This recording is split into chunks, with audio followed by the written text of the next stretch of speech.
And what I want you to notice is how much brighter the second swatch is when I use the electric eraser on it. By adding the layer of white pencil first, you can just ensure that you're going to be able to brighten it back up to near white later on. So you want to do that in any of the areas where you might want to highlight on your drawing.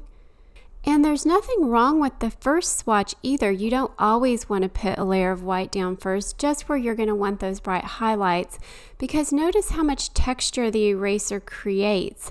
I can go over this entire swatch with the second color and create some really nice depth in this swatch.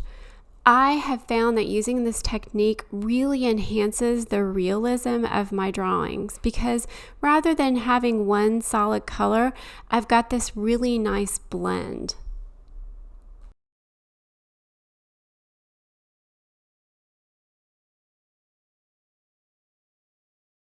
And of course, you can use the eraser to actually erase. Messy edges are a no-no when it comes to realistic drawing, and an electric eraser really cleans them up perfectly. On to blending.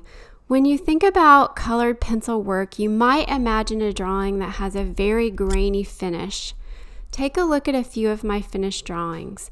As you can see, they are smooth and painterly looking. This is because I take my time to blend carefully. There are several ways you can blend colored pencil. Here I've created 3 light swatches using the Delft Blue pencil. I'm going to blend the first swatch by simply layering and layering and layering. I like to start off with lighter layers and then increase my pressure as I add more pigment. This is called burnishing. And you can see after several minutes, I have a nice smooth finish.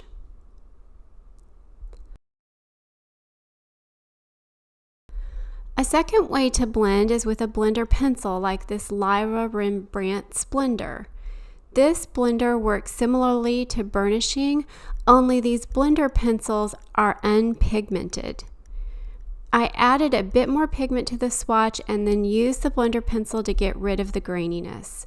You can go back and forth between your blender pencil and your colored pencils until you're happy with your coverage.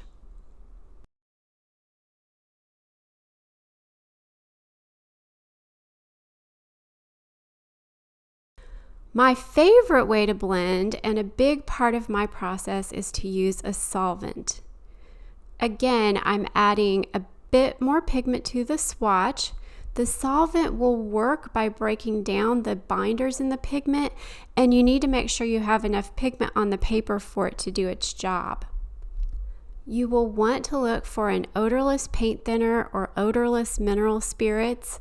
I used this 𝗙𝗪𝗏𝗏 solvent in my drawing, and I'm applying it with a Princeton Velvet Touch blender brush. You just want a firm bristled brush to apply the solvent. Simply dip the paintbrush into the solvent and then dab it off on an old cloth. You want your brush to be fairly damp but not wet.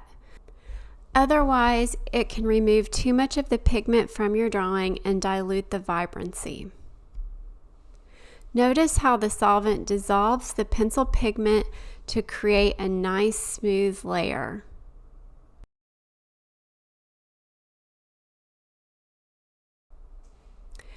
After I have blended with solvent, I let the paper dry completely for a few minutes and then add a few more layers of pencil. This is when I would adjust my colors and add details.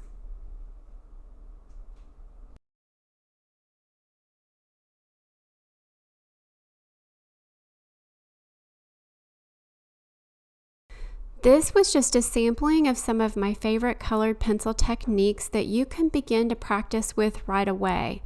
As you gain experience, you will begin to develop your own techniques, which can be a lot of fun. In the next video, I will show you my Dahlia drawing from start to finish and give you even more tips to help you get started. I am happy to respond to questions in the comments, and thank you for watching.